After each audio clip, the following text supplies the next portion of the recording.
I often get asked how I warm up. I guess the standard one, which you heard me do earlier, was the, which is kind of the lip trill. That's what it's called. It just gives you a very neutral sound to be going up and down your range with. It's stress-free. It keeps your voice balanced. So that's something that I always start off with in my warm-ups.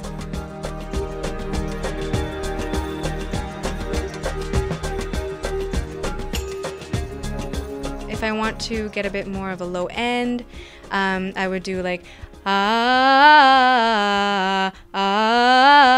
and keep going down as much as I can. And then I do other things to blend my registers a bit better, to strengthen my head voice a bit more. There's all kinds of things you can do. The voice is such an incredibly crazy instrument that a lot of people don't really understand what goes behind singing. Whether it's time of day, whether it's like how much sleep you've had, or if you've been talking a lot before a shoot, all of these things really play into how your performance is going to be.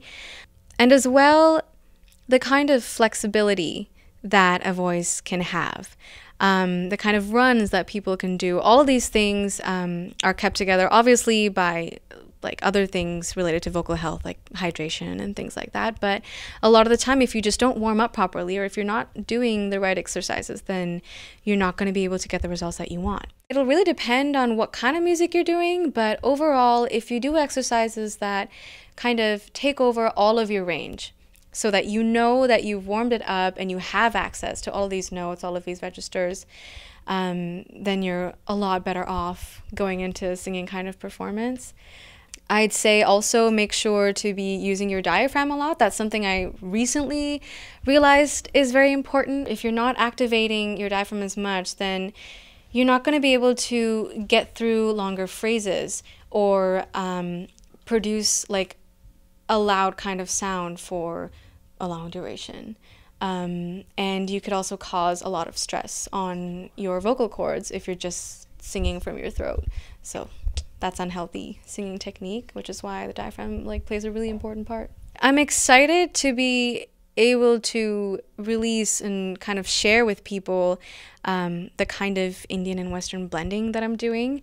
I think that it is unique, or at least my ideas, I think, are unique, and I'm excited to be able to actually create something with it and show people. And I'm kind of curious, actually, to think what people are going to think. Like, are they going to be on the same page as me? Like, what I'm trying to do, like, is that what's going to come across? You know, you never really know until it's out there. In a jazz context or like an R&B context, you hit the notes pretty directly. If you want to do like, I don't know, if I was singing My, I'd be like, my, I die every night with you. All of these notes are like pretty, you know, specifically hit. Na na na na na na na da da da da da da da da.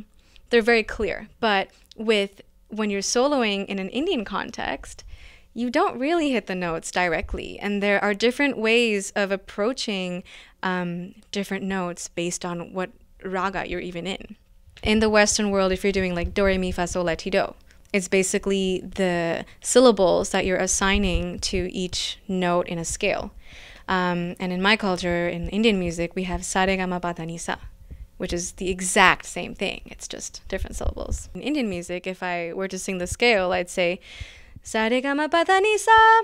But if I were to sing sa, re, ga, re, sa, ni, re, sa, I wouldn't sing them that directly. It would be like sa, re, ga, re, ni, re, sa. So yeah, like there's really cool differences based on the ragas that you're singing and the notes that you gotta hit, but it's a cool thing to study. I hope you guys enjoyed. Thank you for watching, and please subscribe for more videos.